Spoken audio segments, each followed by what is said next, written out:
നടൻ മുരളിയുമായിട്ടുള്ള അനുഭവങ്ങളുണ്ടല്ലോ. മുരളി സാറ് ഞാൻ പറഞ്ഞു വന്നു വെച്ചാൽ മുരളി സാർ എപ്പോഴും വായിച്ചിട്ടേ ഇരിക്കും പുസ്തകം. ഒരു വലിയൊരു ബുക്കിൻ്റെ അകത്ത് വായിക്കുന്ന ബുക്ക് എടുത്ത് അകത്ത് വയ്ക്കും. ഇംഗ്ലീഷ് ബുക്കാണ്, നോവലൊക്കെയാണ്. നോവലോ എന്തോ അറിയത്തില്ല, അതായിരിക്കും.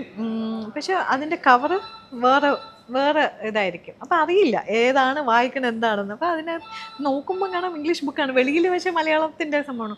ഈ അത്തരം എന്താ പറയുക, എപ്പോഴും ഇങ്ങനെ ത്രൂ ഔട്ട് ഇങ്ങനെ വായിച്ചിട്ടേ ഇരിക്കുന്നതാണ്. ഷോട്ട് കഴിഞ്ഞിട്ട് ഫ്രീ ആവുന്ന സമയങ്ങളെല്ലാം വന്നിരുന്ന് വായിക്കും. കുറേ പുസ്തകങ്ങൾ വായിക്കും. വായിച്ച പുസ്തകങ്ങളെ പറ്റി പറയും, അതിൻ്റെ ഓഥറിനെ പറ്റി പറയും. നിറയെ പുസ്തകങ്ങൾ വായിക്കണം എന്ന് പറയും എന്നോട്. കവിതകൾ തന്നെ അപ്പോൾ സ്പോട്ടിൽ കവിതകൾ ഉണ്ടാക്കുമായിരുന്നു, അതൊക്കെ ചൊല്ലിത്തരും. മീൻസ് അടുത്തിരിക്കുകയാണെങ്കിൽ, ഞാനിപ്പോൾ വർക്കില്ലാതെ നമ്മൾ തൊട്ടടുത്തിരിക്കുകയാണെങ്കിൽ പക്ഷെ നമ്മൾ അതാണ്, വളരെ അറിവുള്ള ആൾക്കാരുടെ അടുത്ത് നമുക്കൊരു നിമിഷം ഇരുന്നാൽ മതി, ഒരുപാട് അറിവുകൾ നമുക്ക് കിട്ടും. അതുകൊണ്ട് തന്നെ ഞാൻ കൂടുതലും എനിക്ക് സാറിൻ്റെ അടുത്തിരിക്കാൻ ഭയങ്കര ഇഷ്ടമാണ്. കാരണം പല കഥകളും എന്താ പറയുക, നമുക്ക് ഇൻഫോർമേറ്റീവായിട്ടുള്ള കാര്യങ്ങളായിരിക്കും പറഞ്ഞു തന്നുകൊണ്ടേയിരിക്കുക. വേറെ ഈ സോ കോൾഡ് സിനിമ സംഭവങ്ങളോ മറ്റു കാര്യങ്ങളോ മറ്റുള്ളവരെ കുറിച്ച് ഇങ്ങനെ ഒന്നും അദ്ദേഹത്തിൻ്റെ വാക്യത്തിൽ ഞാൻ ഇന്നുവരെ കേട്ടിട്ടില്ല.